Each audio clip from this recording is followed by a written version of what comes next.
Next മോർണിംഗിൽ സീനയും തീയിടുന്ന് breakfast കഴിക്കുകയാണ്. തീയുടെ ഹെൽത്ത് വളരെ മോശമായിരുന്നു. അവൻ ഒരുപാട് ടയേർഡായിരുന്നു. ഇതെല്ലാം സീന ശ്രദ്ധിക്കുന്നുണ്ട്. അവൾ അവനോട് റെസ്റ്റ് എടുക്കാൻ പറയുന്നുണ്ടെങ്കിലും തീ കേൾക്കുന്നില്ല. അവളെയും കൂട്ടി ഒന്ന് വെളിയിൽ കറങ്ങാനായിട്ട് അവൻ ഇറങ്ങുന്നു. ബീച്ചിന്റെ സൈഡിൽ വരുമ്പോൾ ഇത്തിരി പോകുന്ന വെള്ളത്തില് പീറ്റർ പാർക്ക് നീന്തുന്നത് അവൾ ശ്രദ്ധിക്കുന്നുണ്ട്. പക്ഷെ കുറച്ചു കഴിയുമ്പോൾ പീറ്ററിന്റെ കാലില് എന്തോ പ്രശ്നം വരുന്നു. അദ്ദേഹത്തിന് നീന്താൻ പറ്റുന്നില്ല. വെള്ളത്തിൽ മുങ്ങുന്നുണ്ട്. ഹെൽപ്പ് എന്ന് വിളിച്ച് ഒരുപാട് കരയുന്നു. ഇത് കാണുമ്പോൾ തീ ഓടിപ്പോയി അയാളെ രക്ഷിക്കുന്നുണ്ട്. പീറ്ററിന്റെ കാലില് ഏതോ സീ അനിമല് കടിച്ചിട്ടുണ്ടായിരുന്നു. ഇത് കണ്ട് അയാൾ ഒരുപാട് പേടിക്കുന്നു. ഇത് പോയിസണസ് ആയിരിക്കോ, ഞാൻ മരിക്കാൻ പോവുകയാണെന്നൊക്കെ അദ്ദേഹം ചോദിക്കുന്നു. തീ ഒരു വിധത്തിൽ അദ്ദേഹത്തെ സമാധാനിപ്പിക്കുന്നുണ്ട്. എന്നിട്ട് ആ ഇഞ്ചുറി ടേക്ക് കെയർ ചെയ്യാനായി അദ്ദേഹത്തെയും കൂട്ടി ഹോട്ടലിലേക്ക് വരുന്നു. കുറച്ചു കഴിയുമ്പോൾ പീറ്റർ റിലാക്സ് ആകുന്നുണ്ട്. തീയോട് താങ്ക്സ് പറയുന്നു.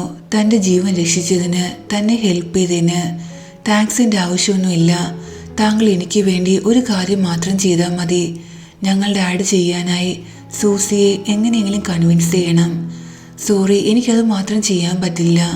കാരണം ഈ ആഡ് ചെയ്യില്ലെന്ന് സൂസി ഓൾറെഡി പറഞ്ഞതാണെന്ന് പീറ്റർ പറയുന്നുണ്ട്. ഇത് കേൾക്കുമ്പോഴേക്കും തീ ആകെ സാഡാകുന്നു. തീ ഇത്രയും നേരം വിചാരിച്ചിരുന്നത് തന്നെ കൊണ്ട് സൂസിയെ കൺവിൻസ് ചെയ്യാൻ പറ്റുമെന്നായിരുന്നു. പക്ഷേ ഇനി ഒരു വഴിയുമില്ലെന്ന് അവൻ റിയലൈസ് ചെയ്യുന്നു. അവൻ ഒരുപാട് ഇമോഷണൽ ആകുന്നുണ്ട്. കൂടാതെ അവൻ്റെ ഹെൽത്ത് മോശമായിരുന്നു. തീയുടെ ഈ കണ്ടീഷൻ കാണുമ്പോൾ സീനയ്ക്ക് ഒരുപാട് ബാഡ് ഫീൽ ചെയ്യുന്നുണ്ട്. ഹൈ ഫീവർ കാരണം അവന് ബോധം നഷ്ടമാകുന്നു. സീനയുടെ തോളിലേക്ക് വീഴുന്നുണ്ട്. പക്ഷെ അപ്പോഴും അവൻ പറയുന്നത് അവൻ്റെ കമ്പനിയെക്കുറിച്ചാണ്. എങ്ങനെയും ഈ ആഡ് ചെയ്യാൻ സൂസിയെ കൺവിൻസ് ചെയ്യണമെന്ന്. തീയുടെ ഈ ഡെഡിക്കേഷൻ കാണുമ്പോൾ സീനയ്ക്ക് ഒരുപാട് ബാഡ് ഫീൽ ചെയ്യുന്നു. അവൾക്ക് എന്ത് ചെയ്യണം എന്നറിയില്ല. നെക്സ്റ്റ് സീനിൽ സീന തീയെ കെയർ ചെയ്യുന്നുണ്ട്. തീയുടെ ഹെൽത്ത് മോശമാണെന്ന് അറിയുമ്പോൾ പീറ്റർ പാർക്ക് അവനെ കാണാനെ റൂമിലേക്ക് വരുന്നു. തീ അദ്ദേഹത്തിന്റെ മുന്നിൽ നീൽ ചെയ്തുകൊണ്ട് പ്ലീസ് എങ്ങനെയെങ്കിലും ഈ ആഡ് ചെയ്യാൻ സൂസിയെ കൺവിൻസ് ചെയ്യാൻ വീണ്ടും പറയുന്നു. പാവം പീറ്റർ എന്ത് ചെയ്യാനാണ്? സീന പറയുന്ന പോലെ അദ്ദേഹത്തിന് ചെയ്യാൻ പറ്റൂ. സോറി സർ, സൂസി ഒരു വിധത്തിലും ഇതിന് സമ്മതിക്കില്ല എന്ന് അദ്ദേഹം പറയുന്നു. ഇതെല്ലാം കണ്ട് സീനയ്ക്കാകട്ടെ ഒരുപാട് ബാഡ് ഫീൽ ചെയ്യുന്നു. എന്ത് ചെയ്യണമെന്ന് അവൾക്കറിയില്ല. അവൾ സിരിയെ കോൾ ചെയ്യുന്നുണ്ട്. എന്നിട്ട് എല്ലാ കാര്യങ്ങളും അവളോട് പറയുന്നുണ്ട്. തീയുടെ കണ്ടീഷനെ കുറിച്ചും അവൻ്റെ റിക്വസ്റ്റിനെ കുറിച്ചെല്ലാം. ഞാൻ തീയെ ഹെൽപ്പ് ചെയ്യട്ടെ എന്ന് സീന ചോദിക്കുമ്പോൾ സിരിയാകട്ടെ വളരെ കൈൻഡ് ഹാർട്ടഡ് ആയിരുന്നു. ഇതെല്ലാം കേൾക്കുമ്പോൾ അവളുടെ മനസ്സ് വലിയുന്നുണ്ട്. തീയെ ഹെൽപ്പ് ചെയ്യണം എന്നാണ് നിന്റെ ആഗ്രഹമെങ്കിൽ നീ ചെയ്യണമെന്ന് അവൾ പറയുന്നു. ഇത് കേൾക്കുമ്പോൾ സീന തീരുമാനിക്കുന്നുണ്ട് എന്തു വന്നാലും താൻ തീയെ ഹെൽപ്പ് ചെയ്യുമെന്ന്. നെക്സ്റ്റ് ഡേ ഇനി ഒരു സ്കോപ്പില്ലെന്ന് മനസ്സിലാക്കുന്ന തീ തിരിച്ച് വീട്ടിലേക്ക് പോകാൻ വേണ്ടി ഇറങ്ങുകയാണ്. അപ്പോൾ പീറ്റർ പാർക്ക് അവനെ കാണാൻ വരുന്നു. നിന്റെ ആഡ് ചെയ്യാൻ സൂസി മാം തയ്യാറായി. എത്രയും പെട്ടെന്ന് ഷൂട്ടിങ്ങിനുള്ള അറേഞ്ച്മെന്റ് ചെയ്യാൻ പീറ്റർ അവനോട് പറയുന്നുണ്ട്. നെക്സ്റ്റ് സീനിൽ തീയുടെ വീട്ടിൽ എല്ലാവരും ഇരിക്കുമ്പോൾ ഒരു മോഡലിനെ കൂട്ടി അവിടേക്ക് വരുന്നു. മോം, ഞാൻ സത്യം പറയാണ്, ഇവൾ അമേസിംഗ് ആണ്, സൂപ്പർ മോഡലാണ്. നമ്മുടെ കാറിന് വേണ്ടി ഇവൾ ആഡ് ചെയ്യുകയാണെങ്കിൽ ആഡ് എന്തായാലും സൂപ്പർ ഹിറ്റ് ആകുമെന്ന് അവൾ പറയുന്നുണ്ട്. തീ അപ്പോൾ സീനയുമായി അവിടേക്ക് വരുന്നു. ഏത് മോഡലിനെ കൺവിൻസ് ചെയ്യാൻ വേണ്ടിയാണോ ഞാൻ പോയത്, ഇപ്പോൾ നമ്മുടെ ആഡ് ചെയ്യാൻ അവൾ കൺവിൻസ് ആയി. എത്രയും പെട്ടെന്ന് നമുക്ക് ഷൂട്ടിംഗ് സ്റ്റാർട്ട് ചെയ്യാമെന്ന് അവൻ പറയുന്നുണ്ട്. ഇനി സീന ഓർക്കുന്ന ഫ്ലാഷ് ബാക്ക് ആണ് കാണിക്കുന്നത്. താൻ ആഡ് ചെയ്യാൻ തയ്യാറാണെന്ന് സീന പീറ്ററിനോട് പറയുന്നു. നീ ഇങ്ങനെ സമയത്തിനനുസരിച്ച് നിന്റെ തീരുമാനങ്ങൾ മാറ്റുകയാണെങ്കിൽ എങ്ങനെ ശരിയാകും? നീ കാരണമല്ലേ തീ ഇത്രയും റിക്വസ്റ്റ് ചെയ്തിട്ടും നീ ആഡ് ചെയ്യാൻ തയ്യാറല്ലെന്ന് ഞാൻ അവനോട് പറഞ്ഞത്. ഇനിയിപ്പോൾ ഞാൻ എങ്ങനെ അവനോട് പറയും നീ തയ്യാറാണെന്ന്? അവൻ എന്ത് ഹാൻഡ്സമാണ്. അവനെ പോലൊരാളെ ഞാൻ ഹർട്ട് ചെയ്തു. അത് നീ കാരണം എന്ന് പീറ്റർ പറയുന്നുണ്ട്. സിരി ഒരു വിധത്തിൽ പീറ്ററിനെ കൊണ്ട് സമ്മതിപ്പിക്കുന്നുണ്ട്. അതുകൊണ്ടാണ് നെക്സ്റ്റ് ഡേ അവൻ പോയി തീയോട് പറഞ്ഞത് ആഡ് ചെയ്യാൻ സൂസി തയ്യാറാണെന്ന്. നെക്സ്റ്റ് സീനിൽ ഒരു മീറ്റിങ്ങിന് വേണ്ടി ക്രിട്ടും ന്യൂട്ടും വെളിയിൽ വന്നിരിക്കുകയാണ്. ന്യൂട്ട് അവനോട് എനിക്ക് വിശക്കുന്നു, നമുക്ക് പോയി എന്തെങ്കിലും കഴിക്കാമെന്ന് പറയുന്നുണ്ട്. ക്രിട്ടും ന്യൂട്ടിനെയും കൂട്ടി ഫുഡ് കഴിക്കാനായി റെസ്റ്റോറൻറ്റിലേക്കല്ല പോകുന്നത്. പകരം അവളെയും കൂട്ടി സ്ട്രീറ്റ് ഫുഡ് കഴിക്കാൻ വരുന്നു. ന്യൂട്ടാകട്ടെ ഇതൊന്നും ഒരിക്കലും എക്സ്പീരിയൻസ് ചെയ്തിട്ടില്ല. നീ എങ്ങനെ ഈ സ്ട്രീറ്റ് ഫുഡ് കഴിക്കുന്നു? സത്യത്തിൽ ഇത് ടേസ്റ്റിയാണോ ഹെൽത്തിയാണോ? ഈ പാർക്കിലിരുന്ന് എങ്ങനെ കഴിക്കാൻ പറ്റുന്നു എന്ന് അവൾ ചോദിക്കുന്നുണ്ട്. ഫുഡ് എപ്പോഴും നമ്മൾ എൻജോയ് ചെയ്ത് കഴിക്കുകയാണെങ്കിൽ വളരെ ടേസ്റ്റി ആയിരിക്കും. നീ ഇതുവരെ ഇതൊന്നും എക്സ്പീരിയൻസ് ചെയ്തിട്ടില്ലേ? നീ കഴിച്ചു നോക്കൂ, നല്ല ടേസ്റ്റിയാണ്. പാർക്കിലിരുന്ന് ഫുഡ് കഴിക്കാൻ വേറൊരു സുഖമാണ്.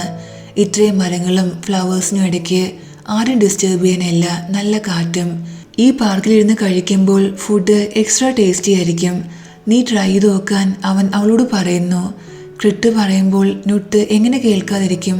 ശരി, ഞാൻ ട്രൈ ചെയ്യാമെന്ന് അവൾ പറയുമ്പോൾ ഇപ്പോൾ ട്രൈ ചെയ്യാൻ അവൻ പറയുന്നു. അവൾ ആ ഫുഡ് കഴിക്കുന്നുണ്ട്. അവൾക്ക് ഒരുപാട് ഇഷ്ടമാകുന്നു. നുട്ട് ആദ്യമായിട്ടാണ് സ്ട്രീറ്റ് ഫുഡ് കഴിക്കുന്നത്. ക്രിട്ട് അവളുടെ ഫോട്ടോ എടുക്കുന്നു. ഞാൻ ആദ്യമായിട്ടാണ് നിന്നെ ഇങ്ങനെയുള്ള ഫുഡ് കഴിച്ച് കാണുന്നതെന്ന് അവൻ പറയുന്നുണ്ട്. നോക്കൂ, ഞാൻ നിന്റെ ബോസാണ്. എൻ്റെ ഫോട്ടോ എടുക്കാൻ ഞാൻ നിന്നെ ഒരിക്കലും അലോ ചെയ്യില്ല, പ്രത്യേകിച്ച് ഇങ്ങനെ ഫുഡ് കഴിക്കുമ്പോൾ എന്ന് അവൾ പറയുന്നു. അതിനുശേഷം അവൾ അവന് ഒരു ഗിഫ്റ്റ് കൊടുക്കുന്നു. ഇതെന്താണെന്ന് ക്രിട്ട് ചോദിക്കുമ്പോൾ നീ തുറന്നു നോക്കാൻ അവൾ പറയുന്നുണ്ട്. അതിനകത്ത് ഒരു ബ്യൂട്ടിഫുൾ ആയിട്ടുള്ള ഫോൺ കവർ ആയിരുന്നു. ഞാൻ കാരണമല്ലേ നിന്റെ പഴയ ഫോൺ കവർ ബൈ മിസ്റ്റേക്ക് ആണെങ്കിലും പൊട്ടിപ്പോയത്, സോ അതിന് പകരമാണെന്ന് അവൾ പറയുന്നുണ്ട്. എന്നിട്ട് അവിടുന്ന് പോകുന്നു. ക്രിട്ട് ഇവിടെ കൺഫ്യൂസ് ആകുന്നുണ്ട്, തൻ്റെ പഴയ ഫോൺ കവർ റീപ്ലേസ് ചെയ്യണോ വേണ്ടിയോ എന്ന് ആലോചിച്ച്. നെക്സ്റ്റ് സീനിൽ തീയും സീനയും ഞണ്ണും എല്ലാം ഇരുന്ന് ഡിന്നർ കഴിക്കുകയാണ്. തീ ഫുഡ് കഴിക്കുമ്പോൾ സീന സൂക്ഷിച്ച് നോക്കുന്നുണ്ട്. എന്താ കാര്യം എന്ന് അവൻ ചോദിക്കുന്നു. ഒന്നുമില്ലെന്ന് അവൾ പറയുന്നുണ്ട്. അവളിങ്ങനെ സൂക്ഷിച്ച് നോക്കാൻ കാരണം ആ ഫുഡിൽ അവൾ എന്തോ മിക്സ് ചെയ്തിട്ടുണ്ടായിരുന്നു.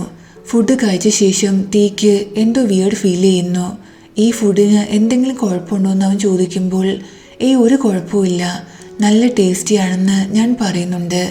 ഈ സെയിം ഫുഡ് തന്നെയാണ് ഞാൻ കൗനെല്ലാം കൊടുക്കുന്നത്. പക്ഷേ അവൾ ഈ സ്ലീപ്പിംഗ് പിൽസ് മിക്സ് ചെയ്തിരിക്കുന്നത് തീയുടെ ഫുഡിൽ മാത്രമായിരുന്നു. ബാക്കി എല്ലാവരുടെയും ഫുഡ് സേഫാണ് കഴിക്കാൻ. ഫുഡെല്ലാം കഴിച്ച ശേഷം തീ അവിടെ ഇരുന്ന് എന്തോ വായിക്കുന്നു. അതേസമയം ആ വീടിൻ്റെ വെളിയിൽ സീന വരുന്നു വെയിറ്റ് ചെയ്ത് റിയൽ സിരിയും ക്രിട്ടും ഒരു കാറിൽ ഇരിക്കുന്നുണ്ട്. സീനയ്ക്ക് ഷൂട്ടിന് പോകണം. അതുകൊണ്ട് അവർ രണ്ടുപേരും പരസ്പരം എക്സ്ചേഞ്ച് ചെയ്യാൻ വേണ്ടിയാണ് ശ്രമിക്കുന്നത്. ക്രിട്ടിൻ്റെ കൂടെ സീന ഷൂട്ടിന് പോകുമ്പോൾ അവളുടെ സ്ഥാനത്ത് ആ വീട്ടിൽ അപ്പോൾ സിരി ഉണ്ടായിരിക്കും. ഇവർ രണ്ടുപേരും ഇങ്ങനെ സീനയെ വെയിറ്റ് ചെയ്ത് കാറിലിരിക്കുമ്പോൾ തീയുടെ സ്പൈ അതുവഴി നടന്നു പോകുന്നു. അവർ പെട്ടെന്ന് ഹൈഡ് ചെയ്യാൻ ശ്രമിക്കുന്നുണ്ട്. ഈ അവസരത്തിൽ രണ്ടുപേരും ഒരുപാട് ക്ലോസ് ആയിട്ട് വരുന്നു. എന്ത് ചെയ്യണമെന്ന് രണ്ടുപേർക്കും അറിയില്ല. രണ്ടുപേരും നെർവസ് ആകുന്നുണ്ട്. തീ ഇവിടെ ഷവർ ചെയ്യാണ്. പക്ഷേ ആ ഫുഡ് കഴിച്ചതിൻ്റെ എഫക്റ്റ് അവനപ്പോൾ ഉണ്ടാകുന്നു. അവന് തല ഇറങ്ങുന്നുണ്ട്. കാരണം സ്ലീപ്പിംഗ് പിൽസ് ആണല്ലോ അവൻ കഴിച്ചത്. തനിക്ക് എന്താ സംഭവിക്കുന്നതെന്ന് അവന് മനസ്സിലാകുന്നില്ല. പ്രോപ്പറായിട്ട് നിൽക്കാൻ പോലും പറ്റുന്നില്ല. ഒരു വിധത്തിൽ ടവൽ ഉടുത്ത് അവൻ വെളിയിലേക്ക് വരുന്നു. പക്ഷെ അവനെ കൊണ്ട് പ്രോപ്പറായി നടക്കാൻ പറ്റുന്നില്ല. ഈ അവസരത്തിൽ അവന് ടവൽ താഴെ വീഴുന്നു. അവൻ ഫുൾ നേക്കഡായിരുന്നു. നീ എന്തായി ചെയ്യുന്നതെന്ന് ചോദിച്ച് അവൾ ഉറക്കെ ബഹളം വെക്കുന്നുണ്ട്, കണ്ണടയ്ക്കുന്നു. പക്ഷേ തീക്കാവട്ടെ ഒന്നും മനസ്സിലാകുന്നില്ല. തല ഇറങ്ങി അവൻ ആ ബെഡിലേക്ക് വീഴുന്നുണ്ട്. സീന ഒരു വിധത്തിൽ അവനെ കവർ ചെയ്യുന്നു ആ ബ്ലാങ്കറ്റ് കൊണ്ട്. അവൻ പ്രോപ്പറായി ഉറങ്ങിയോന്ന് സീന ചെക്ക് ചെയ്യുന്നുണ്ട്.